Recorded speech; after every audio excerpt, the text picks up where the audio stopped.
મહીસાગર જિલ્લા DTO CL Patel સાહેબ શ્રી વિકાસ અધિકારીએ ચાંદીપુરા વાયરલ એન્કેફેલાઇટિસ રોગનો ફેલાવો અટકાવવા માટે હેલ્પલાઇન નંબર જાહેર કર્યો।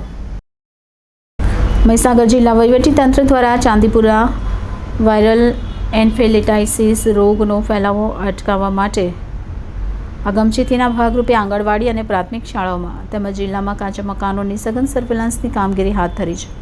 આ અંગે જિલ્લા વિકાસ અધિકારીએ હેલ્પલાઇન નંબર 9925785955 જાહેર કર્યો છે।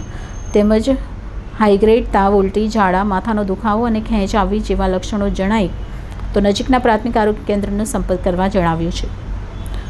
Reporter Bharat Khant, City Gold News, Mahisagar.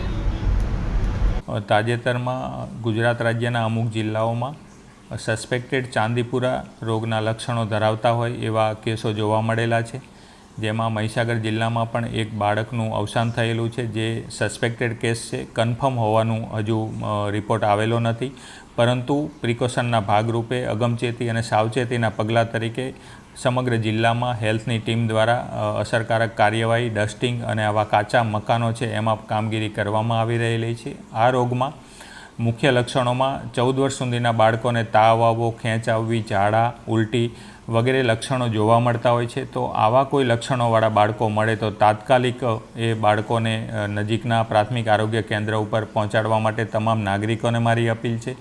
સાથે સાથે એક ટીમ દ્વારા તમામ આંગણવાડી કાર્યકરો આવતીકાલે જ પોતાના વિસ્તારના જે નાના બાળકો છે એમાંથી તાવ અને ઝાડાના લક્ષણો ધરાવતા બાળકોને શોધે અને સાથે સાથે તમામ પ્રાથમિક શાળાના જે શિક્ષકો છે એ પણ કોઈ તાવ અને ઝાડાના લક્ષણો ધરાવતા બાળકો જો મળી આવે તો એમના નામ ડિસ્ટ્રિક્ટની જે હેલ્પલાઇન નંબર છે 99257 85955 99257 85955 ઉપર આવા બાળકોનું પૂરું નામ, મોબાઈલ નંબર, ગામનું નામ લખીને મોકલાવે કે જેથી આવા બાળકોને અમે ટ્રેસ કરીને એને નજીકના પ્રાથમિક આરોગ્ય કેન્દ્રથી લઈને ડિસ્ટ્રિક્ટ હોસ્પિટલ સુધીને આપણે એમને સંવેદનશીલ બનીને એક કામગીરી કરી શકીએ અને એમને વધુ તપાસ પણ ત્યાં થાય, સારા રિપોર્ટ્સ પણ થઈ જાય અને એમને આપણે એમનું આરોગ્ય સારું રહે એ પ્રકારની કામગીરી કરીશું। Thank you.